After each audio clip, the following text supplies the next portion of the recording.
Well, Chinese tourists are on the move in unprecedented numbers. Last year, 500,000 Chinese spent more than $3 billion in Australia, well ahead of any other nationality. The federal government's just launched a 10-year plan aimed at tripling that by 2020. But the tourism industry says Australia faces stiff competition from the rest of the world and will have to lift its game. Deborah Cornwall reports.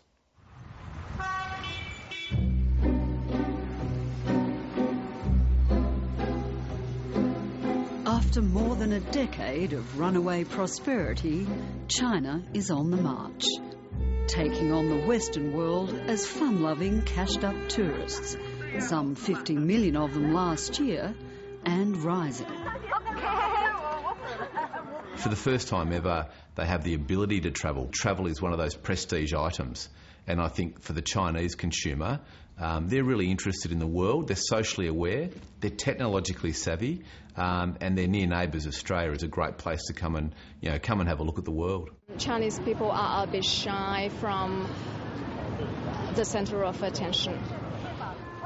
They want to experience just a little bit, at least, of what locals do. Buoyed by the large number of business and student visitors from China, the Chinese this year became the biggest spenders among our international travellers, splashing out an average of $6,800 a stay. But with annual holidays capped at just 1 week a year, most of the Chinese tourists still travel in groups, squeezing in 8-day whistle-stop tours around our national icons. They're not used to swim in open water. Beach experience is luxury in China. So for the opportunity just to walk along, to see people enjoying swimming, surfing, that's an experience. 12 years ago, Australia was the first Western country given approved destination status by the Chinese government. It positioned Australia as a safe, friendly, mostly travellers on trainer wheels destination. But since 2005, Australia has faced increasingly stiff competition from more than 140 countries that are now riding the Chinese travel juggernaut. Our biggest competitors are still Europe and now US jumping in. 10 years ago, they just wished to come out to see another Western country, and now they require more. Industry insiders say while group travel has dominated the local Chinese tourist market, there's a real danger Australia may be left behind in the boom if we don't start targeting the younger, more affluent tourist, including backpackers, who want to travel independently. Now, a lot of those, which we like to term as the chuppy, the Chinese yuppie, they drink red wine, they sit in cafes, they drink coffee, they want to travel to Australia, and they don't want to travel to Australia in a group tour. For them, group tour is not real travel. A recent memorandum of understanding between China and Australia recognised there was a need to expand the tourist leisure market to cater for independent travellers and try and ensure all Chinese tourists had a good experience in Australia. Tourism Australia is now pushing for a long wish list of measures to make Australia more user-friendly for the Chinese.